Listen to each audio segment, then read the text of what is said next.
जय श्री राम दोस्तों। आज हम बात करेंगे कि पाकिस्तान ही पाकिस्तान का सबसे बड़ा दुश्मन क्यों है। Why Pakistan is the Pakistan biggest enemy. और उसमें कुछ चीज़ों पे चर्चा करेंगे। हम 1942 के पहले की स्टोरी छोड़ देते हैं। दोनों कंट्री अलग हो गए, इंडिपेंडेंट हो गए और एक सॉवरेन कंट्रीज बन गए। अब पाकिस्तान ने इंडिया के साथ क्या किया, ये तो एक अलग कहानी है। उसने अपने लोगों के साथ क्या किया और प्लस जो मुस्लिम ब्रदरहुड है उसकी उसने कैसे ऐसी की तैसी फेरी, इसके बारे में आज हम बात करेंगे दोस्तों। तो आगे बढ़ने से पहले मैं रिक्वेस्ट करता हूं कि जिसने मेरा चैनल सब्सक्राइब नहीं किया है वो प्लीज़ मेरे चैनल को लाइक कीजिएगा और सब्सक्राइब कीजिएगा। दोस्तों शुरू से शुरू करते हैं।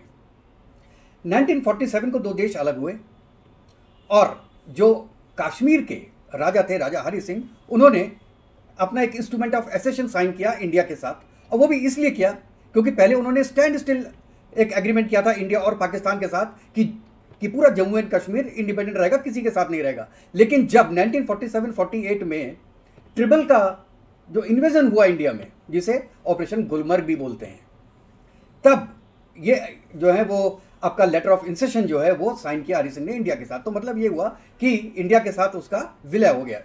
अब ये पाकिस्तान नहीं माना। क्यों नहीं माना? इसलिए नहीं माना क्योंकि भाई साहब 6 रिवर तो वहां से आती हैं। वो इंडिया पे कंट्रोल करना चाहता था, उसको वहां के आदमियों से कोई चिंता नहीं थी। अगर चिंता होती तो वो ट्रिबल जो है, जो इन्वेजन है, वो करता ही नहीं। उसको वहां की उसको चिंता थी कि हमारे कंट्रोल में होना चाहिए पानी। तो उन्होंने क्या किया भैया, अब क्या करें? उन्होंने 1965 में फिर ऑपरेशन जिब्राल्टर किया। जिब्राल्टर सबको पता है। और उसके बाद ही 1965 में ही, जो कि जब फेल हो गया जिब्राल्टर और लोकल लोगों ने सपोर्ट नहीं किया, उसके बाद उन्होंने ऑपरेशन ग्रैंड स्लैम किया। मतलब इतने ऑपरेशन पाकिस्तान की आर्मी ने जिहादियों के साथ मिलकर किए। ठीक है, अब जिहादी हर आदमी तो बन नहीं सकता, उनको बनाना पड़ता है। उनको बनाने के लिए क्या किया गया? उनको बनाने के लिए एजुकेशन सिस्टम को डाउन किया गया, क्योंकि अगर लोग ज़्यादा पढ़ लिख लेंगे तो वो इस काम में आगे नहीं आएंगे। मदरसे खोले गए दोस्तों। आज के दिन में 70,000 मदरसे हैं पूरे पाकिस्तान में और 40% जो बच्चे हैं आज वो एजुकेशन से बाहर हैं। मतलब मदरसों को मिला के और नॉर्मल स्कूलिंग के बाद भी 40% बच्चे बाहर हैं एजुकेशन के। इसका मतलब एजुकेशन का नंबर और लेवल बिल्कुल कम हो गया पाकिस्तान में। तो जब इतने कम हो गया तो भाई साहब आप इंडस्ट्री लगाओगे कैसे? भैया हर जगह स्किल लेबर की जरूरत होती है, वो आपकी फेल हो गई। मतलब केवल 6 रिवर के चक्कर में आपने अपने लोगों को पूरा डाउन कर दिया और लोगों को भैया ये बताया कि अपनी मेहनत से ज्यादा आपको ऊपर वाले पे भरोसा रखना चाहिए। ये दुनिया तो आनी जानी चीज है भाई साहब, असलियत तो मौत के बाद है। तो मौत के पहले कौन सोचेगा देश के बारे में? मौत के पहले आदमी सोचेगा यार एक हिंदू को मुसलमान बना दो, एक ज्यूज को मुसलमान बना दो, 2 हिंदुओं को मार दो, 2 काफिरों का कत्ल कर दो, तो हमको तो भैया उसके बाद 72 हूरें मिल जाएंगी हैं। और एक एक हूर जो है वो 300-300 फीट की होगी और 10-10 20-20 साल तक वो हमारे साथ जो है वो रहेंगी। तो भाई साहब ऐसा सपना दिखाया, ऐसा सपना दिखाया कि आदमी पूरा पाकिस्तानी इस दुनिया में रहना ही बंद कर दिया। वो दूसरी दुनिया के बारे में सोचने लगा। और ये क्यों किया? ये केवल इसलिए किया क्योंकि लोगों को मरने के लिए प्रोत्साहित करें कि यार तुम मरो ना, तुम मरोगे तभी तो जन्नत जाओगे ना, बिना मरे तो नहीं जाओगे। लेकिन मरने के लिए भी आपको किसी न किसी काफिर को मारना पड़ेगा और कुछ ना कुछ ऐसा काम करना पड़ेगा, किसी काफिर से शादी करनी पड़ेगी, किसी को मुसलमान बनाना पड़ेगा। ऐसी चीजें, ऐसा विश्वास पाकिस्तान के लोगों के मन में डाल दिया कि मेहनत की जरूरत नहीं है, बड़े आराम से बैठ के ये काम कर सकते हैं। और इसके लिए क्या जरूरी था? हिंदुओं से दुश्मनी, जीव से दुश्मनी। अगर ये नहीं, मतलब अपनी खुद की रूट से दुश्मनी। ये इसलिए जरूरी था कि लोगों को एक तरीके से उस सिस्टम में लाया जाए। आप देखिए इतनी चीजें हो गई हैं, इतनी चीजें हो गई मिला के कि पाकिस्तान की जो जनता है वो डेड हो गई। वहां की आर्मी के अगेंस्ट में बोलने की हिम्मत ही नहीं थी। और एक रीजन ये भी था कि the country is controlled by army. Army को अपने अस्तित्व के लिए कुछ ना कुछ करना था। लोग बहुत बोलते हैं कि भाई इंडिया से दुश्मनी करना आर्मी के लिए बहुत अच्छा था। नहीं, मैं ये बात नहीं मानता। मैं ये बात मानता हूं कि इंडिविजुअल के लिए अच्छा था। जो उनके सेना प्रमुख थे उनके लिए अच्छा था, पाकिस्तान के लिए अच्छा नहीं था। अपनी सेना को अगर आप आगे बढ़ा रहे हो, उसमें खर्च कर रहे हो, तो उसमें बुराई क्या है? पब्लिक भी आपके साथ होगी, कहेगी हाँ हमारी सैन्य शक्ति बढ़नी चाहिए। तो ये रीजन नहीं था। उनको दुश्मन चाहिए था केवल अपनी सीट बचाने के लिए, पाकिस्तान की नहीं, अपनी सीट बचाने के लिए जो आर्मी चीफ होते थे। चाहे जियाउल हक हो, चाहे उसके पहले के हों। तो हिंदुस्तान से दुश्मनी बेची, अपनी पब्लिक को बेची। मैं जब दूसरा पॉइंट पे आ रहा हूं, अपने ही लोगों के साथ जो दुश्मनी की है वो आज दिखाई दे रहा है दोस्तों। अब आप पूछेंगे आज कैसे दिखाई दे रहा है? आज अब मैं एक अपने पॉइंट पे आता हूं, मुस्लिम ब्रदरहुड, जिसका बहुत बड़ा गाना गाया पूरे पाकिस्तान ने, पूरी दुनिया में। आप जानते हैं जॉर्डन में 1971 में 30,000 पैलेस्टीनियंस मारे थे जियाउल हक ने जब वो कर्नल थे, जॉर्डन के कहने पे। और आज केवल ज्यूस की दुश्मनी के कारण, इजराइल की दुश्मनी के कारण वो पैलेस्टीन को अपना सबसे अच्छा दोस्त मानते हैं। क्या पैलेस्टाइन ये चीज देख नहीं रहा? वो नहीं जानता था कि इंडिया ने क्या किया उनके लिए, और पाकिस्तान ने क्या, और पाकिस्तान क्यों कर रहा है, क्यों मेरा साथ दे रहा है? एक भी पाकिस्तानी क्या आपको ये ऐसा मिला है जो कि गाजा में जाके लड़ा हो पैलेस्टाइंस के लिए? एक, बोलने वाले बहुत बोलते हैं, एक बंदा गया हो? नहीं करेंगे, ये नहीं करेंगे, ये केवल बोलने वाले लोग हैं। और वो तो मार दिया। चलो, उसके बाद 1971 में क्या किया? 30 लाख बांग्लादेशियों को मारा उन्होंने, लेडीज का रेप किया वहां की आर्मी ने। क्यों? बंगाली दुश्मनी, क्योंकि ये पूरे मुसलमान नहीं है। मुसलमानों को इन्होंने जॉर्डन में भी मारा, मुसलमानों को इन्होंने बांग्लादेश में भी मारा, उसके बाद मुसलमानों को बलूचिस्तान में भी मारा। और आज जो पाकिस्तान ऑक्युपाइड जम्मू एंड कश्मीर की कंडीशन है, कल ही मैं एक बंदे का वीडियो देख रहा था, उनका नाम तो नहीं पता मुझे, लेकिन वो कह रहे थे कि भैया अगर जो सप्लाईज है वो पाकिस्तान से आती है तो बंद कर दो, हम श्रीनगर से ले लेंगे, हम हिंदुस्तान से ले लेंगे। आज पीओजे के वाले कहते हैं हम हिंदुस्तान में मिलना चाहते हैं। वहां के लोगों के साथ भी दुश्मनी की।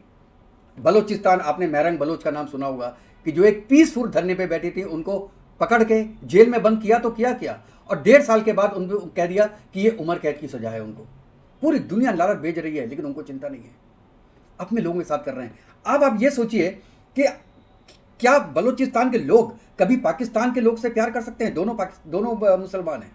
क्या पीओजेके के लोग कभी भी पाकिस्तान के लोगों से, जो बेसिकली एक पंजाबी पाकिस्तान से प्यार कर सकते हैं? कभी नहीं कर सकते। इसी की तरह खैबर पख्तूनख्वा के लोग, जो पश्तून हैं ज़्यादातर, क्या वो प्यार कर सकते हैं पाकिस्तान से? नहीं कर सकते। तो पाकिस्तान चाहे फिजिकली 4 भागों में बटा हो या ना बटा हो, लेकिन प्रैक्टिकल रीजन से अगर आप देखिए तो वो 4 भागों में बट चुका है, और वो तब जबकि सब मुसलमान हैं। मुस्लिम ब्रदरहुड कहां गया? 1 साल पहले आपने ईरान पे बॉम्ब अटैक कर दिया, मिसाइल अटैक किया, फिर ईरान ने भी आपके ऊपर मिसाइल अटैक किया, और आज आप पीस कॉन्फ्रेंस करा रहे हैं ईरान और यूएस के बीच में। क्या ईरान आपको जानता नहीं है? क्या यूएस आपको नहीं जानता? जो एक प्रेसिडेंट पहले बोलता था कि यार ये तो ठगी लोग हैं, ये दोगला गेम खेलते हैं, दोनों तरफ से पैसे लेते हैं, हमसे भी लेते हैं, टीटीपी से भी लेते हैं। वहां पे भी धोखा दिया उन्होंने ईरान को, और ईरान में भी मुसलमान। उसके बाद आते हैं अफगानिस्तान पे। अफगानिस्तान तो आपने कंट्री ही खत्म कर दी, वहां पे 4 करोड़ मुसलमान हैं, पूरी कंट्री खत्म कर दी आपने अमेरिका का साथ देके। अरे यार, ओसामा बिन लादेन मिला पाकिस्तान में, और आप कह रहे हो कि आईएस जो है वो उसका एक बेस था अफगानिस्तान में, इसलिए अमेरिका आ गया और 20 साल वहां रह गया। आईएस का तो जो सेंटर थे पूरी दुनिया में है, सऊदी अरेबिया में भी था। भाई साहब, जो 19 लोग थे 9/11 में, उनमें 16 लोग तो सऊदी अरेबिया के थे। तो सऊदी अरेबिया अटैक क्यों किया? अफगानिस्तान में आके क्यों किया? क्योंकि सऊदी अरेबिया में पूरा वर्ल्ड आपके साथ नहीं होता, और अफगानिस्तान में पाकिस्तान आपके साथ था। पूरा पाकिस्तान खत्म कर दिया, पाकिस्तान ने खत्म कर दिया अफगानिस्तान। वहां का एक एक आदमी आपको नफरत करता है। वहां पे क्या था? वहां भी मुसलमान थे। आपने सब जगह मुसलमानों को धोखा दिया है। और सबसे बड़ा आपका टीटीपी, तहरीक तालिबान पाकिस्तान, वो क्या चाहता है? या टीएलपी भी ले लीजिए, टीएलपी भी क्या चाहती है? ये दोनों चाहते हैं कि शरिया लॉ हो, अल्लाह का राज हो पूरे देश में। तो आप भी तो वही चाहते हैं। पाकिस्तान बना ही इसलिए था कि हिंदू और मुसलमान दोनों एक साथ नहीं रह सकते हैं। तो अब क्या प्रॉब्लम आ गई? बात मान लो, शरिया लॉ लगा लो, लेकिन वो आप नहीं लगाओगे। अगर आप वो लगाओगे तो भाई साहब जितने आर्मी वाले हैं वो दारू कैसे पिएंगे? और जो रेस्ट्रिक्शंस है उसमें कोई पालन करता नहीं। अरे जिन्ना साहब खुद सुअर खाते थे, शराब पीते थे, दोस्त की लड़कियों से अफेयर करते थे, चाहे उनके पहले आर्मी चीफ ले लीजिए, वो भी ऐसे ही थे। तो शरिया लॉ लाना भी नहीं चाहते और लोगों को उस लाइन पे लगाना भी चाहते हैं। तो जो बलूचिस्तान में हो रहा है और जो टीटीपी कर रहा है वो बिल्कुल ठीक कर रहा है। अब देखिए, आप उसी को थोड़ा सा मारने की कोशिश करते हो जो कि कमज़ोर होता है। 14 साल पहले, या मैं कह रहा हूँ 2014 के पहले, इंडिया इस मामले में कमज़ोर नहीं था, लेकिन वो छोड़ देता था कि यार छोड़ दो, बॉम्बे ब्लास्ट हुआ, बॉम्बे अटैक हुआ, छोड़ दो यार, अब बात कह के छोड़ दो कि यार आइंदा नहीं करेंगे, ऐसा करके ख़त्म हो जाएगा। पार्लियामेंट पे अटैक हुआ, सब कुछ हो गया।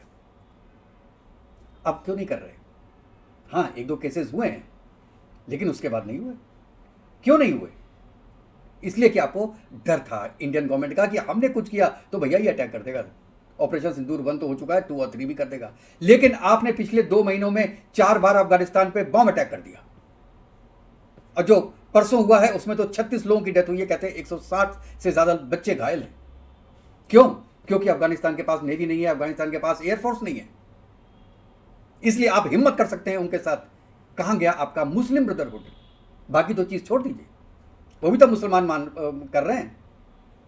आज आप उनको कहते हैं इंडियन एजेंट, बलूचिस्तान के लोगों को कहते हैं इंडियन एजेंट, टीटीपी वालों को कहते हैं इंडियन एजेंट, पीओजे के लोगों को आज कहना शुरू किया कि ये इंडियन एजेंट है, खैबर पख्तूनख्वा के लोगों को कहना शुरू किया कि ये इंडियन एजेंट है।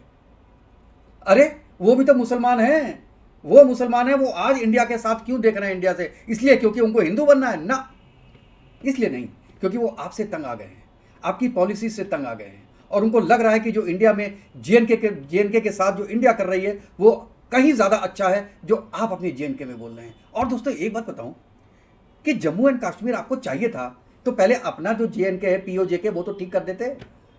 वहाँ ना चावल है, ना आटा है, ना दूध है, ना पानी है साफ पीने के लिए, ना लाइट है वहाँ पे। वहाँ की जो पर कैपिटा इनकम है वो यार $800-900 है। तो आपने उनको तो इतना नीचे गिरा के रखा है, और आप तुलना कर रहे हैं कि यार जो इंडिया वाले हैं वो केवल धर्म के नाम पे हाँ करके हमारे साथ आ जाएंगे। और इस बात का मैं फिर दावा कर सकता हूं कि आज आप लेफ्ट साइड करा दो, आज करा दो।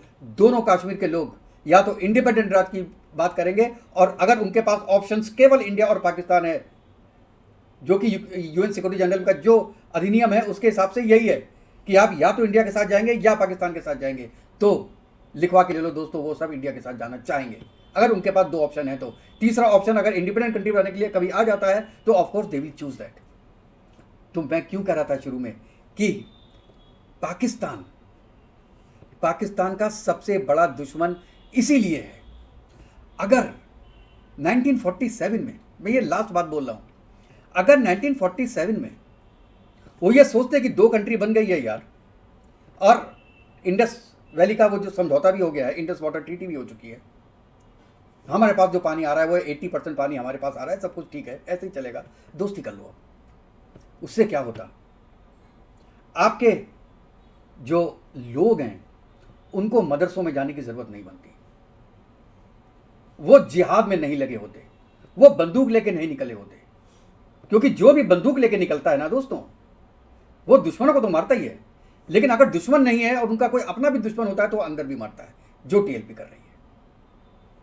उनको तो उनका पास जो डिग्री है वो है जिहाद करने की, उनको जिहाद कराओ, कहीं कराओ। एजुकेशन में उनका जिहाद नहीं चलता, किसी कंट्री के अगेंस्ट में, कि लोगों के अगेंस्ट में उनका जिहाद है, जिहाद कराओ। जिनको जिहाद की आदत है वो तो जिहाद ही करेगा ना, वो पढ़ाई थोड़ा ना करेगा, वो कोई चाय की दुकान थोड़ा ना खोलेगा, वो यही करेगा।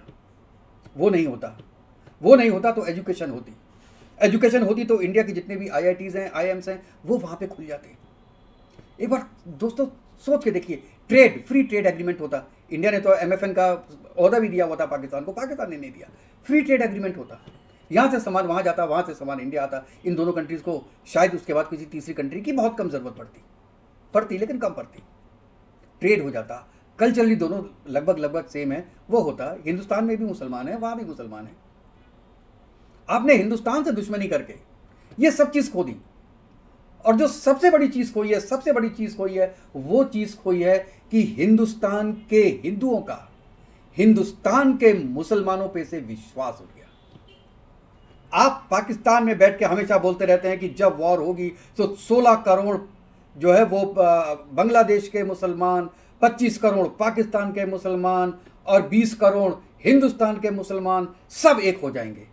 जब आप ये बात बोलते हैं ना कि सब एक हो जाएंगे, तो हिंदुस्तान के हिंदू डर जाते हैं, हम भी डर जाते हैं कि यार अगर ऐसा हो गया तो हम क्या करेंगे। ये तो अगर घर के अंदर से ही विस्फोट हो गया तो हम क्या करेंगे, कहां जाएंगे।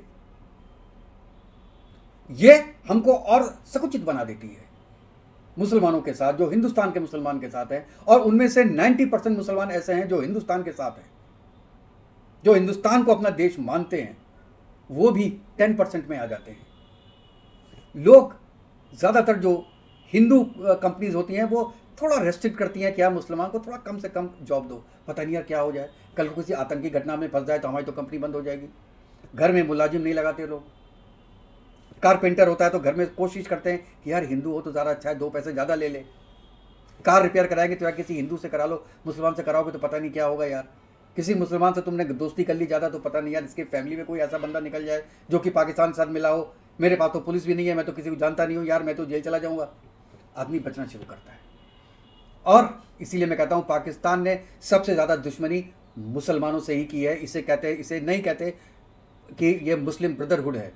आपने दुश्मनी निभाई है पूरे दुनिया के मुसलमानों के साथ और हिंदुस्तान के मुसलमानों के साथ, बांग्लादेश के मुसलमानों के साथ, और इन सबसे बहुत बहुत बहुत बहुत ज़्यादा अपने खुद के मुसलमानों के साथ, खुद के कंट्रीमैन के साथ। आपका इसमें क्या विचार है दोस्तों? अपना विचार ज़रूर रखिएगा और अपने राय हमको दीजिए, और ये वीडियो अपने दोस्तों के साथ शेयर कीजिए और अपनी राय दीजिए। कमेंट में लिखिए कि क्या मैं जो बोल रहा हूँ वो सही है, या क्या आप उसमें एक और पॉइंट ऐड कराना चाहते हैं। जैसे 1988 के बाद जो पाकिस्तान आज तक ऑपरेशन कर रहा है उसका नाम है ऑपरेशन ट्यूपैक, TUPAC, ट्यूपैक। इसके बारे में क्या आप जानते थे कि ये ऑपरेशन ट्यूपैक है क्या? अगर पता है तो अपनी राय जरूर दीजिएगा दोस्तों। तो नेक्स्ट वीडियो में मिलते हैं, तब तक के लिए जय हिंद, जय भारत, वंदे मातरम। खुश रहिएगा दोस्तों, स्वस्थ रहिएगा।